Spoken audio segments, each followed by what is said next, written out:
Very good morning to all of you.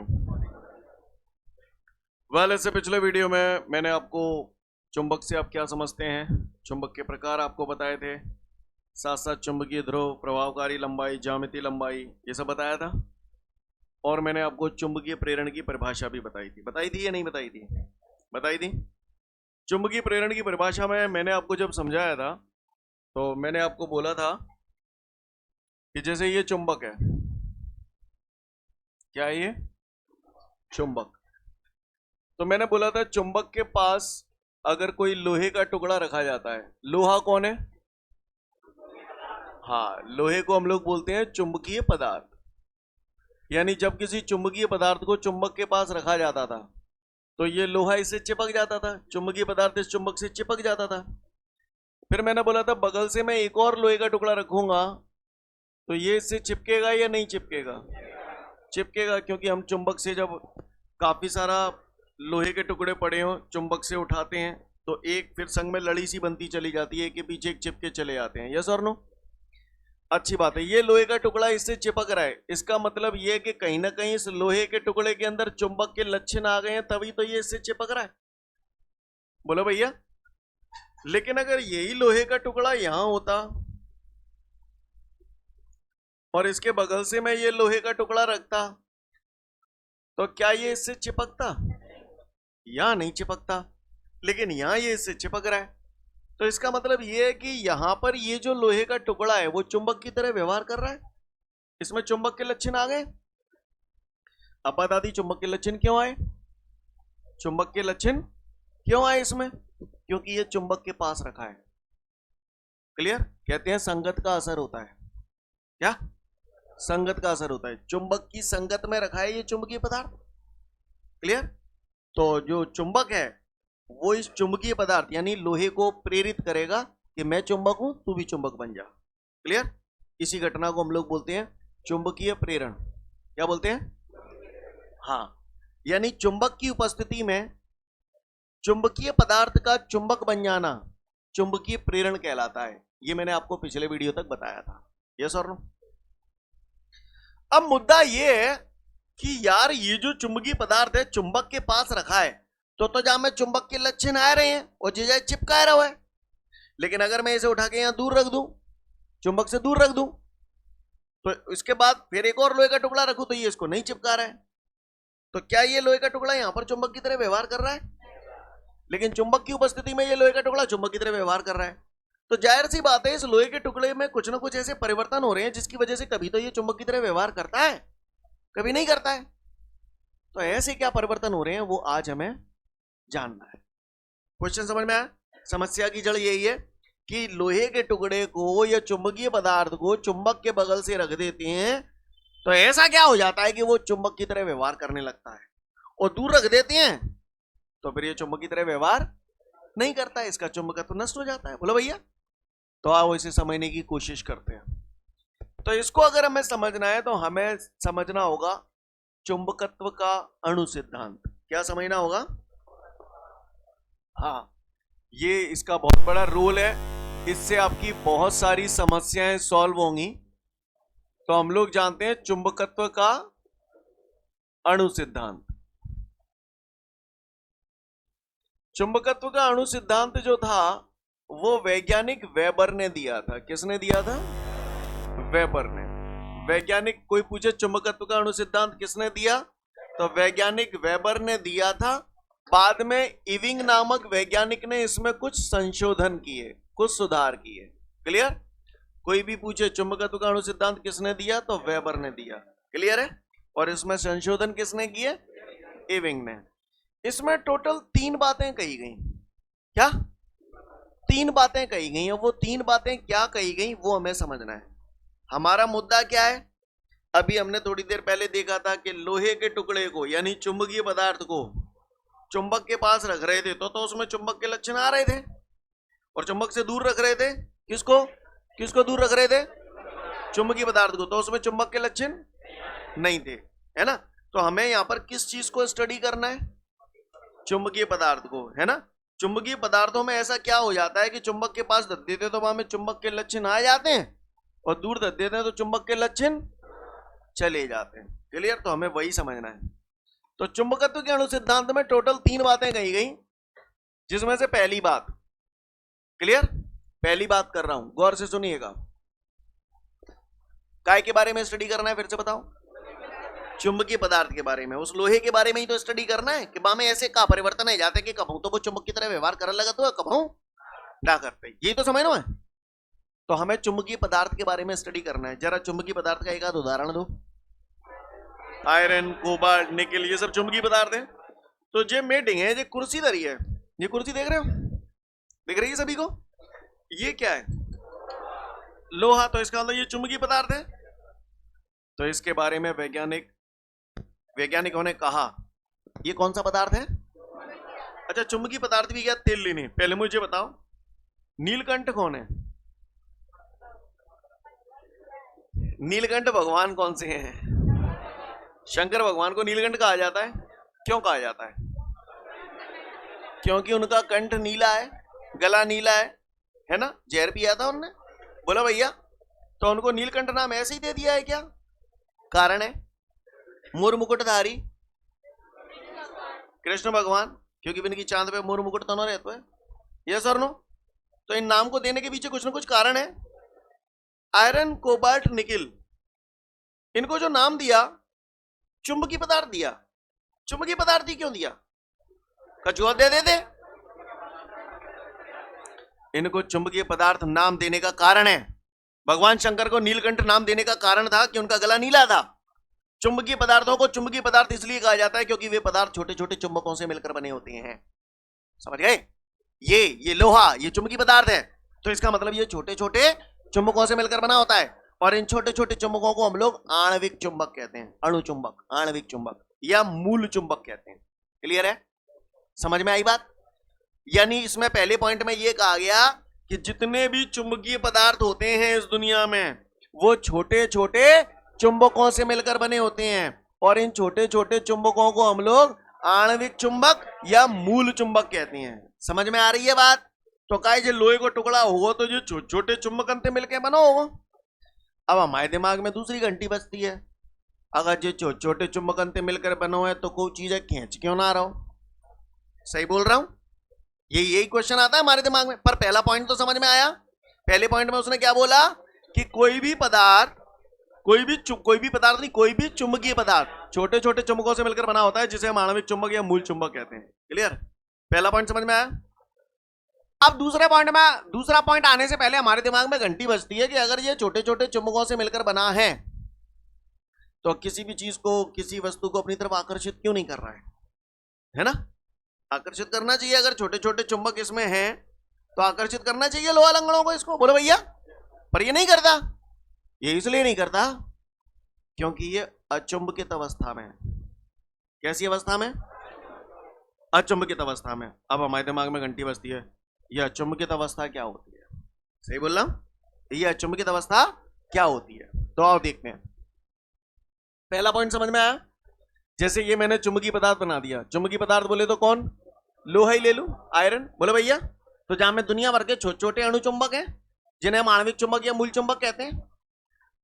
अब तो question हमारे सामने यह है, ये किसी चीज को चिपकाता क्यों नहीं है? तो वैज्ञानिकों ने इसका कारण दिया। क्या कारण दिया? सुनो, दूसरे पॉइंट में बता रहा हूं कि ये जो लोहे का टुकड़ा है ना, वो अभी अचुंबकित अवस्था में है। कौन सी अवस्था में? अब ये अचुंबकित अवस्था क्या होती है वो हमें समझना है। अचुंबकित अवस्था का मतलब ये है, पता पहले पॉइंट में उसने क्या बोला था, ये काय से मिलकर बना है? तो जहां में ऐसे छोटे छोटे अणु चुंबक होंगे, जैसे ये एक चुंबक है, उत्तरी ध्रुव, दक्षिणी ध्रुव। चुंबक में 2 ध्रुव होते हैं। ऐसे ही जे है, एक उत्तरी ध्रुव, दक्षिणी ध्रुव।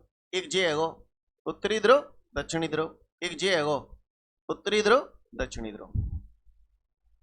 अब मुझे मालूम है, ये बात मैंने 9th-10th में पढ़ी है कि चुंबक के 2 विपरीत ध्रुवों के बीच सदैव आकर्षण बल लगता है, और समान ध्रुवों के बीच सदैव प्रतिकर्षण बल लगता है। आकर्षण मतलब पास आना, प्रतिकर्षण मतलब दूर जाना। अगर ये उत्तरी ध्रुव है और ये भी उत्तरी ध्रुव है तो इनके बीच कैसा बल लगेगा? प्रतिकर्षण बल लगेगा। और अगर ये उत्तरी ध्रुव है और ये दक्षिणी ध्रुव है तो कैसा बल लगेगा? आकर्षण। अब आप गौर से देखिए, इसमें जो छोटे छोटे अणु चुंबक हैं, क्लियर, ये इसका उत्तरी ध्रुव और इसका दक्षिणी ध्रुव, ये दोनों आपस में आकर्षण बल द्वारा बंधे हुए हैं। ये उत्तरी ध्रुव, ये दक्षिणी ध्रुव, ये दोनों आपस में आकर्षण बल द्वारा बंधे हुए हैं। ऐसे ये इससे बंधा है, ये इससे बंधा है, तो ये सब मिलके एक दूसरे के प्रभाव को नष्ट कर देते हैं, जिसकी वजह से इसका परिणामी चुंबकत्व शून्य हो जाता है। इसी को हम लोग बोलते हैं अचुंबकित अवस्था। क्या बोलते हैं? यानी मेरा कहने का तात्पर्य यह है कि पहले पॉइंट में क्या बोला, कोई भी चुंबकीय पदार्थ छोटे छोटे चुंबकों से मिलकर बना होता है, जिन्हें हम आणविक चुंबक या मूल चुंबक कहते हैं। फिर हमारे दिमाग में घंटी बजी कि छोटे छोटे चुंबकों से मिलकर बनाए तो किसी चीज को आकर्षित क्यों नहीं करता? भैया इसलिए आकर्षित नहीं करता क्योंकि ये अचुंबकित अवस्था में। अचुंबकित अवस्था में इसका मतलब जाके अंदर जो छोटे छोटे अणु चुंबक हैं वो आपस में मिलकर एक बंध संरचना बना लेते हैं, बंध समूह बना लेते हैं। बोलो भैया, ये बंध समूह बन गया कि नहीं? जरूरी नहीं है ये बंध समूह चतुर्भुज आकार की हो, ये पंचभुज षटभुज कुछ किसी भी आकार की हो सकती है, पर होगा बंध समूह। नहीं है ये बात समझ में? मैं चाहूं तो ऐसे भी बना सकता हूं, उत्तरी ध्रुव दक्षिणी ध्रुव, उत्तरी ध्रुव दक्षिणी ध्रुव, उत्तरी ध्रुव दक्षिणी ध्रुव। ये ऐसे कहानी समझ में आ रही है? क्लियर है? कोई दिक्कत? यहां तक बात समझ में आई? किसी को कोई दिक्कत? अच्छी बात है, यहां तक आप बात को समझ गए हो। ठीक है, अब बात आती है कि जब इसी चुंबकीय पदार्थ को, इसी लोहे के टुकड़े को चुंबक के बगल से धर देते हैं तो हमें चुंबक के लक्षण आ जाते ना? आ जाते। तो ऐसा कहा जाता है कि बाकी अंदर चुंबक के लक्षण आ जाते हैं। तो सुनो, इसका कारण यह है कि जब इस लोहे के टुकड़े को आप चुंबक के बगल से रखते हो तो ये चुंबकित अवस्था में आ जाता है। कौन सी अवस्था में आ जाता है? चुंबकित अवस्था में आ जाता है। कौन सी अवस्था में आ जाता है? अब भैया ये चुंबकित अवस्था का है, क्लियर? अब हमें ये जानना है, क्लियर? तो चुंबकित अवस्था क्या है, गौर से सुनिएगा। बताओ ये काय की बात कर रहा हूं मैं? अभी चुंबकीय पदार्थ की बात कर रहा हूं, यानी लोहे की बात कर रहा हूं। चुंबकीय पदार्थ में छोटे छोटे अणु चुंबक कैसे व्यवस्थित है? बंध श्रृंखला के रूप में बंध समूह बना रहे हैं, जिसकी वजह से इसका चुंबकत्व कितना है? शून्य है। अब जइया उठाए गए, अगर मैं चुंबक के बगल से धरते हूं तो क्या मैं काय के लक्षण आ जाते हैं? चुंबक के लक्षण आ जाते हैं। तो क्यों आ जाते हैं जी समझा रहा हूं, आओ। जय टुकड़ा है मैंने यहां धर दी है, जहां धरता हूं, ठीक है? जहां मैं ऐसे डिजाइन दोबारा बना देता हूं। अभी ये कौन सी स्थिति में, चुंबकित अवस्था में या अचुंबकित अवस्था में? अचुंबकित अवस्था में, क्योंकि आपस में मिलकर बंध संरचना बना रहे हैं। अब जैसे ही ऐसे ही बहुत सारी, जरूरी ना नहीं थी कि बहुत सारी संरचनाएं होंगी, क्लियर? इसको उठा के मैंने काय के बगल से रख दिया, चुंबक के बगल से रख दिया, ठीक है भैया? ठीक है, ये चुंबक है, उत्तरी ध्रुव दक्षिणी ध्रुव। अब आप बताओ, जैसे ही चुंबक के बगल से या चुंबकीय पदार्थ धरेंगे तो नजारा क्या होगा? गौर से देखिएगा, आप बताइएगा ये कौन सा ध्रुव है? दक्षिणी ध्रुव है। दक्षिणी ध्रुव कौन से ध्रुवों को अपनी तरफ खींचने की कोशिश करेगा? उत्तरी ध्रुव को अपनी तरफ खींचने की कोशिश करेगा, यानी इनमें से जितने भी उत्तरी ध्रुव हैं उन सबको अपनी तरफ खींचेगा। अच्छा, दूर किसको फेंकेगा? दक्षिणी ध्रुवों को दूर फेंकेगा। तो ये दक्षिणी ध्रुव क्या करेगा? उत्तरी ध्रुवों को जब अपनी तरफ खींचेगा तो खींचातानी होगी यहाँ पे, और खींचातानी होगी तो ये बंध संरचनाएं टूट जाएंगी, खुल जाएंगी, और खुलकर ये इस प्रकार व्यवस्थित हो जाएंगी। गौर से देखिएगा सब लोग, ऐसे नहीं आई बात समझ? गौर से देखिएगा सब लोग। दक्षिणी कौन से ध्रुवों को अपनी तरफ खींचेगा? तो उत्तरी, उत्तरी। अब आप गौर से देखना थोड़ा सा,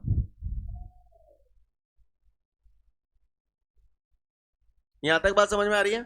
आप गौर से देखिए, मैंने यहां पर जितने भी चुंबक बनाए हैं सब में उत्तरी इधर की तरफ बनाया है। तो क्यों बनाया है समझ में आया? और दक्षिण उधर की तरफ बनाया है, तो क्यों बनाया है समझ में आया? क्यों बनाया? क्योंकि दक्षिण उत्तरी को अपनी तरफ खींचेगा, दक्षिणी को दूर फेंकेगा। तो यहां से क्या हुआ? चुंबक के पास रख देने से ये बंध श्रृंखलाएं जो थी, बंध संरचनाएं जो थी, बंध समूह जो थे वो खुल गए, और खुलकर ये सीधी श्रृंखला में व्यवस्थित हो गए। अब आप गौर से देखिए, उत्तरी दक्षिणी, खत्म कहानी, खत्म कहानी, खत्म खत्म। बोलो भैया, जे तकुआ से देखत रह गए तो नॉर्थ नॉर्थ इन्होंने मिलकर यहां पर उत्तरी ध्रुव बना दिया, साउथ साउथ इन्होंने यहां पे मिलके दक्षिणी ध्रुव बना दिया, NS बन गया चुंबक। बोलो भैया, नहीं है बात समझ? सीन क्लियर है? हाँ, तो चुंबकत्व का अणु सिद्धांत समझ में आया? इसमें बहुत सारे रहस्य छुपे हुए, दुनिया भर के क्वेश्चन अवेल सेकंडों में क्लियर होंगे आपके। समझ में आ रही है? अगर ये समझ में आया तो फिर से बोल रहा हूं, चुंबकत्व का अणु सिद्धांत वैज्ञानिक वेबर ने दिया था, एविंग नामक वैज्ञानिक ने इसे संशोधित किया। इसमें टोटल 3 बातें कही गई थी। पहली बात, कोई भी चुंबकीय पदार्थ छोटे छोटे चुंबकों से मिलकर बना होता है, जिन्हें हम आणविक चुंबक या मूल चुंबक कहते हैं। दूसरी बात, जब भी कोई चुंबकीय पदार्थ अचुंबकित अवस्था में होता है तो उसके अंदर जो छोटे छोटे अणु चुंबक होते हैं वो आपस में मिलकर बंध संरचना बना लेते हैं, जिसकी वजह से उसका चुंबकत्व नष्ट हो जाता है। क्लियर? ये बंध संरचनाएं किसी भी आकार की हो सकती हैं। क्लियर है? तीसरा, जब कोई चुंबकीय पदार्थ चुंबकित अवस्था में होता है तो उसके अंदर जो उपस्थित छोटे छोटे अणु चुंबक होते हैं वो सीधी श्रृंखला में व्यवस्थित होते हैं। जो बोला पल्ले पड़ा, सोच लो, सोच ली तो पढ़ लो चुंबकत्व का अणु सिद्धांत। 2 से 3 मिनट का समय दे रहा हूं, पूरा पढ़ना और तसल्ली से पढ़ना, ठीक है?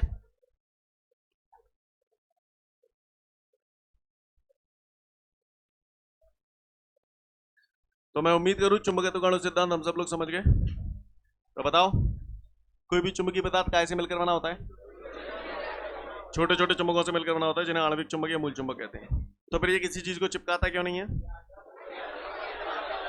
क्योंकि ये अचुंबकित अवस्था में होता है। अचुंबकित अवस्था मतलब छोटे छोटे अणु चुंबक मिलकर आपस में बंध संरचना बना देते हैं। क्लियर? तो चुंबक के पास द्रव्यता जो चुंबकित क्यों है जाते हैं? क्योंकि बंध संरचनाएं खुल जाती हैं और ये सीधी श्रृंखला में व्यवस्थित हो जाते हैं। जो बोला पल्ले पड़ा है? अच्छा, बताना जरा, ये कौन सा ध्रुव है? उत्तरी ध्रुव। और ये दोनों सजातीय ध्रुव हैं या विजातीय ध्रुव हैं? विजातीय मतलब अलग अलग जात के, यानी विपरीत ध्रुव, है ना? सजातीय मतलब समान ध्रुव। उत्तरी उत्तरी, तो सजातीय ध्रुव या विजातीय ध्रुव है? सजातीय ध्रुव, है ना? और उत्तरी दक्षिणी विजातीय ध्रुव। समझ गए? पक्का? इतने एक बात अगर समझ में आ रही है तो फिर मैं आगे बढ़ रहा हूं, गौर से सुनिएगा। किसी ने मुझसे पूछा, किसी भी चुंबक के चुंबकत्व का विनाश किस प्रकार किया जा सकता है? क्लियर?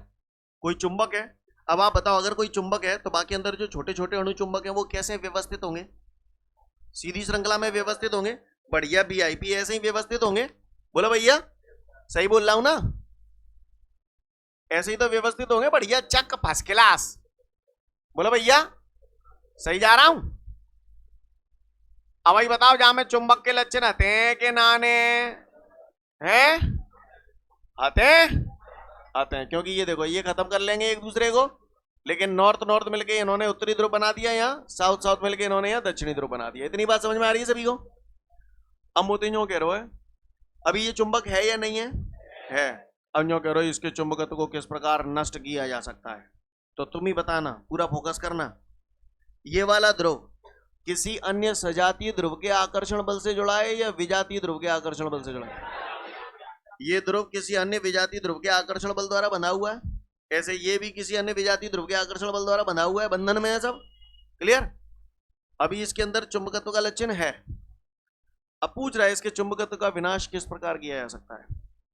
तो पहले मैं बिल्कुल शॉर्ट में आंसर दे रहा हूं, अगर मुझे विनाश करना है, इसका चुंबकत्व खत्म करना है, यानी इसे अचुंबकित अवस्था में करना है, तो कैसे जुगाड़ चुगाड़ लगाए के ये संरचनाएं नष्ट हो जाए और ये आपस में मिलकर कैसे समूह बना ले, बंद समूह बना ले, सुई चुंबकत्व नष्ट हो जाओ, तो बस है वो खेल।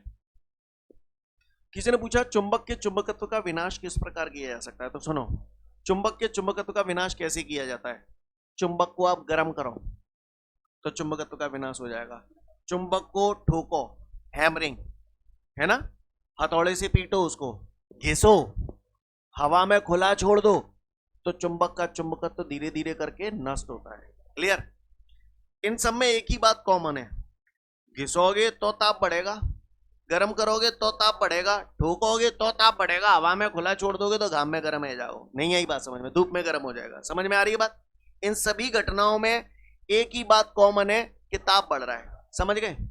तुम नॉर्मली चल रहे हो, लेकिन तुम्हें बिल्कुल ताती छत पे छोड़ दूं, बिल्कुल गर्म छत पे छोड़ दूं और नंगे पैर छोड़ दूं, तो तुम वैसे ही चलोगे जैसे चलता हूं, तो बजोगे, तुम्हारी गतिज ऊर्जा बढ़ जाएगी। आओ इधर आओ। तो मैंने बोला घिसो, ठोको, पीटो, हवा में खुला छोड़ दो, सब में एक ही बात कॉमन हो रही है, क्या? ताप बढ़ रहा है। तो आप गौर से देखिए, सपोज करिए ये मैंने यहां पर ये गर्म कर रहा हूं, इस चुंबक को गर्म कर रहा हूं, तो गर्म कर रहा हूं तो इन्हें ऊष्मीय ऊर्जा मिल रही है, ऊष्मीय ऊर्जा मिल रही है, तो जाहिर सी बात है ये ध्रुव अन्य विजातीय ध्रुव के साथ आकर्षण बल द्वारा बंधा हुआ है। अब यहां से जब इन्हें ऊर्जा मिलेगी तो ये कंपन करने लगेंगे, बोले भैया कंपन करने लगेंगे, और इनकी औसत गतिज ऊर्जा या गतिज ऊर्जा धीरे धीरे करके कहा हो चालू होगी, बढ़वो चालू होगी, बढ़वो चालू होगी। गतिज ऊर्जा जब बढ़ेगी तो ये भगेंगे, और जब ये भगेंगे तो भैया ये दक्षिणी ध्रुव जो अन्य विजातीय ध्रुव के आकर्षण बल द्वारा बंधा हुआ है यहां से फ्री हो जाएगा और किसी अन्य विजातीय ध्रुव के साथ मिलकर आपस में बंद समूह बना लेगा, जिसकी वजह से इसका चुंबकत्व नष्ट हो जाएगा। ऐसा ना कि जय करे हो, जे सब करेंगे, ये गर्म पूरे ये कर रहे हो ना आप, नहीं है मेरी बात समझ क्लियर है? तो अगर किसी ने पूछ लिया कि चुंबक के चुंबकत्व का विनाश किस प्रकार किया जाता है, तो बात समझ में आई किस प्रकार किया जा सकता है? क्लियर? घिसकर, ठोककर, पीटकर, हवा में खुला छोड़ दो, गर्म करके। सब में एक ही बात कॉमन हो रही है, ताप बढ़ा रहे हो, ताप बढ़ा रहे हो तो क्या हो रहा है? ऊर्जा मिल रही है इनको, जिसकी वजह से ये क्या कर रहे हैं? कंपन कर रहे हैं। तो यहां पर जो ध्रुव है जो अन्य विजातीय ध्रुव के साथ आकर्षण बल द्वारा बंधा हुआ है उससे फ्री हो जाएगा और किसी अन्य विजातीय ध्रुवों के साथ मिलकर ये क्या करेंगे? बंध संरचना बना लेंगे, जिसकी वजह से इसका चुंबकत्व नष्ट हो जाएगा। समझ में आई बात? तो चुंबक के चुंबकत्व का विनाश किस प्रकार हुआ? सीन क्लियर है सभी को? पढ़ लो, हो गया आपका, समझ जाओगे। तो उम्मीद करता हूं सभी को समझ में आ गया। तो अगर किसी ने पूछा चुंबक के चुंबकत्व का विनाश किस प्रकार किया जा सकता है, तो मन मत दोगे बात को है? आओ अगला प्रश्न हमारे सामने क्या है भैया? नरम लोहा और स्टील में अच्छा अंतर जानोगे? आओ ले ये सब अगर आपको चुंबकत्व का अणु सिद्धांत समझ में आया तो आपको सारी चीजें ऐसे ही क्लियर हो जाएंगी। क्लियर? अणु सिद्धांत क्लियर है ना? बताना चलो। नरम लोहा और स्टील, अंतर पूछ रहा है। अंतर बनता तो गए तेल लेने। नरम लोहा लोहा है, चुंबकीय पदार्थ है, स्टील भी लोहा है, चुंबकीय पदार्थ है। और तुम ही बता दो चुंबकीय पदार्थ में छोटे छोटे अणु चुंबक कैसे व्यवस्थित होते हैं? बंध संरचना में व्यवस्थित होते हैं। तो ऐसे बंध संरचनाएं होंगी जो में, बोला भैया ऐसे ही जो में होंगी, होंगी कि नहीं होंगी? उत्तरी ध्रुव दक्षिणी ध्रुव, उत्तरी दक्षिणी, उत्तरी दक्षिणी, उत्तरी दक्षिणी। जो बोल रहा हूं समझ में आ रहा है? सीन क्लियर है? अच्छी बात है। ये सब एक दूसरे के द्वारा बंधे हुए हैं, जो बंधे हैं तो बताओ, सब भूल जाओ, नाम में खो जाओ। नरम लोहा, नरम, नरम का मतलब समझते हो? स्टील, फौलाद, मतलब मजबूत। बंधन में तो ये भी बंधे हैं आकर्षण बल द्वारा, और बंधन में ये भी बंधे हैं। तो नाम से आपको कुछ पता चलता है कौन सा ज्यादा शक्ति से बंधे हुए हैं? नाम से पता चल गो। मैंने ना कही है भाई, कुछ तुम नहीं कही है। तो स्टील में ये जो दोनों ध्रुव हैं, इस टाइप की जो दोनों ध्रुव हैं, उनमें लगने वाला बल थोड़ा सा ज्यादा है स्टील में। किसकी तुलना में? नरम लोहे की तुलना में। अब हाथ तो दोनों ही चुंबकीय पदार्थ हैं। काय अगर मैंने चुंबक के बगल से धरता हूं तो क्या हो? ये बंध संरचनाएं कहाँ होंगी? खुल जाएंगी और ये सीधी श्रृंखला में व्यवस्थित रह जाएंगे और इनमें काय के लक्षण आ जाएंगे? चुंबक के। यही तो बताओ। अब मेरे को गधों की तरह रिएक्ट मत करना, सोच समझ के जवाब देना। जी मैंने चुंबक रखता हूं, बताओ कौन सा आसानी से चुंबकित हो? अब बताओ, मुझे पता भी जरूरत है, समझ गया ना? क्योंकि नरम लोहे में ये जो ध्रुव हैं वो कम आकर्षण बल द्वारा बंधे हुए होते हैं स्टील की तुलना में, इसलिए नरम लोहे को आसानी से चुंबकित किया जा सकता है स्टील की तुलना में। नहीं है बात समझ में? नरम लोहे की ये क्वालिटी होती है कि ये आसानी से चुंबकित हो जाता है, क्योंकि ये कम बल द्वारा बंधे हुए थे, कम दृढ़ता पूर्वक बंधे हुए होते हैं स्टील की तुलना में। तो जैसे ही मैं ये धरेंगे जो खटखट खुल जाएंगे और सीधी श्रृंखला में व्यवस्थित रह जाएंगे, यानी इनके अंदर चुंबकत्व तो बहुत आसानी से उत्पन्न हो जाता है। और अगर जाए हटा दें वो जनते तो इसका चुंबकत्व आसानी से नष्ट भी हो जाता है। क्लियर है? यानी नरम लोहे की ये क्वालिटी होती है कि ये आसानी से चुंबकित और आसानी से विचुंबकित किया जा सकता है। क्लियर है? स्टील दृढ़ता पूर्वक बने तो पहली से तो ये आसानी से खुलेंगे नहीं, यानी आसानी से चुंबकित नहीं होता। और अगर एक बार चुंबकित हो गया तो फिर आसानी से विचुंबकित भी नहीं होता। नहीं यही बात समझे? कल पॉइंट पर रहा था चुंबक के प्रकार, स्थायी चुंबक और अस्थायी चुंबक। अब बताओ, अस्थायी चुंबक नरम लोहे के बनाए जाते हैं। क्यों बनाए जाते हैं समझ गए? क्योंकि ये आसानी से चुंबकित हो जाता है और आसानी से अचुंबकित हो जाता है। और स्थायी चुंबक स्टील के बनाए जाते हैं। क्योंकि आसानी से चुंबकित नहीं होगा, और चुंबकित होगा तो आसानी से विचुंबकित है। अब आसानी से विचुंबकित नहीं हो रहा है तो इसका मतलब उसका चुंबकत्व लंबे समय तक बना रहेगा। कारण समझ में आया? नहीं आई बात समझ में? तो नरम लोहा और स्टील में समझ में आया किसको आसानी से चुंबकित और विचुंबकित किया जा सकता है? नरम लोहा। किसको आसानी से चुंबकित और विचुंबकित नहीं किया जा सकता? कहानी समझ में आ गई? पढ़ लो। गया। इसके बाद आपको एक नोट दिया है, उसमें ऐसे एक वलय दिया हुआ है और उसमें ऐसे उत्तरी ध्रुव दक्षिणी ध्रुव बने बने कि नहीं बने? तो कह रहा है चुंबकीय वलय का परिणामी चुंबकत्व तो शून्य होता है। यार मुझे समझ में नहीं आया, तुम बताओ क्यों बोल रहा है ऐसा? है? क्योंकि बंद संरचना बन रही है। नहीं है ये बात समझ में? इसी वजह से वो नोट लिखा है कि चुंबकीय वलय का परिणामी चुंबकत्व शून्य होता है। पढ़ लो नोट, फिर आगे बढ़ूंगा। ठीक है, तो फिर आज के लिए पर्याप्त है। नेक्स्ट वीडियो में फिर मिलते हैं। जय हिंद।